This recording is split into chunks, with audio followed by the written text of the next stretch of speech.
People around the world describe him the same. Tall, silent, a shadow darker than night itself, and always wearing the hat. They call him the Hat Man. He appears at the edge of your vision, in the doorway of your room, or standing perfectly still beside your bed, watching. Some say he's a dream. Others swear he's real. This is The Truth Pursuit. I'm Veritas Knox. Tonight we step into the darkness that is the Hat Man.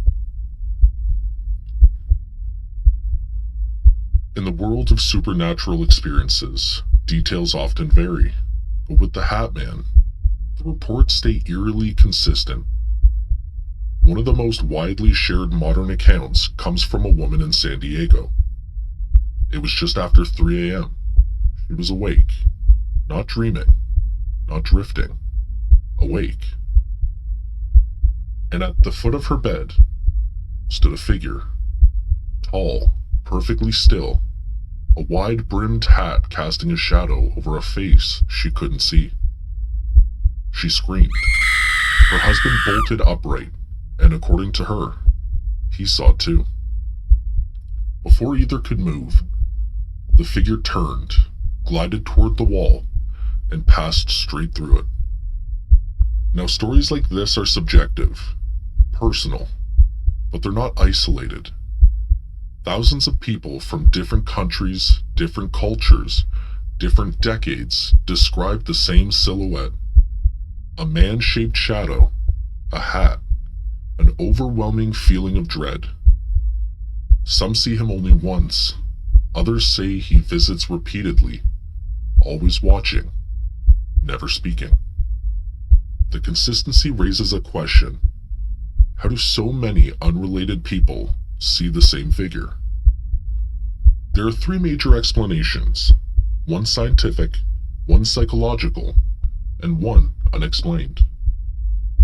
The first, sleep researchers say the Hat Man fits the profile of hypnopompic hallucinations, the visions people experience during sleep paralysis. During paralysis, the brain is awake, but the body is frozen. Fear spikes, shadows distort. The mind fills the unknown with a human shape. A study in the journal Sleep Medicine Reviews found that up to 50% of people with sleep paralysis report seeing a shadow figure in the room. Not a demon, not a ghost, just the brain under stress. But that doesn't explain everything. Psychologists point to cultural influence. When a figure becomes part of collective imagery, like the Grim Reaper, Slenderman, or even the Boogeyman, more people begin to report seeing similar shapes. Fear creates a template, and the mind fills it in. But then there's the third theory, the one believers never ignore. Some argue the Hat Man is not imagination, but interaction. A spiritual entity, a parasitic presence that feeds on fear. People who support this theory say the hat isn't fashion, it's identity. A marker, a calling card. And here's where the mystery deepens. Long before the internet, before Reddit, before TikTok, people were already describing him. Even in pop culture, he appears as an echo. Take Freddy Krueger. Burned skin, striped sweater, but most importantly, the hat. A nightmare presence who visits during sleep, paralyzes his victims, and stands at the edge of the bed. To many who have seen the Hat Man, the resemblance isn't coincidence. It feels like Hollywood didn't create him, it recognized him. Shadow beings aren't new. Humanity has been telling these stories since the beginning. In the Middle East, ancient folklore speaks of the jinn, invisible beings that can take on dark human-like forms. In Europe, nightmares were blamed on the old hag, a dark figure that sat on your chest and stole your breath. In many indigenous North American stories, there are tales of faceless night watchers, spirits that stand silently, observing. Different cultures, different centuries, Same shape. Not a monster with claws or glowing eyes. A shadow. Tall. Human-like. Watching. Maybe the form is universal because fear is universal. So why this entity? Why the hat? Researchers have a theory. When the brain sees a shadow in low light, it fills in missing details using familiar objects. A hat, especially a wide-brimmed one, is one of the simplest, clearest silhouettes the mind can recognize. It creates a distinctive outline. But believers say that's not enough. They claim the Hat Man doesn't behave like a hallucination. He moves deliberately. He watches. He steps into the doorway as if choosing to be seen. This divide between psychology and the paranormal is what keeps this phenomenon alive. Even skeptics admit one thing: the consistency of global reports is unusual.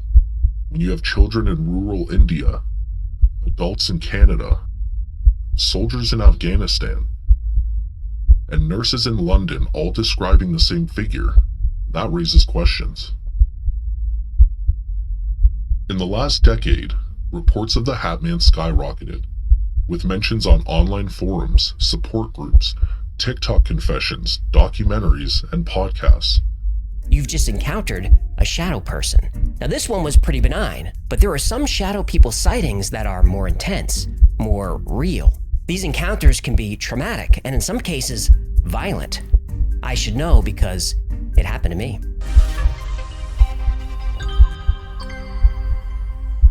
Some say it's because people feel safer sharing experiences now. Others believe modern stress, like lack of sleep, depression, and anxiety, makes these visions more common. But others insist the increase is not psychological, it's observational. They say he's appearing more frequently, more clearly, more boldly, that he's not just a shadow, but a visitor. So now I have one question. Have you seen him?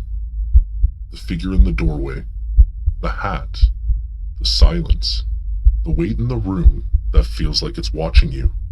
If you have, your story matters. Send it to me, because the more we gather, the clearer the picture becomes. You've been listening to The Truth Pursuit. I'm Veritas Knox. Stay awake, stay watchful, and remember, the truth isn't lost. It's waiting. Will you pursue it?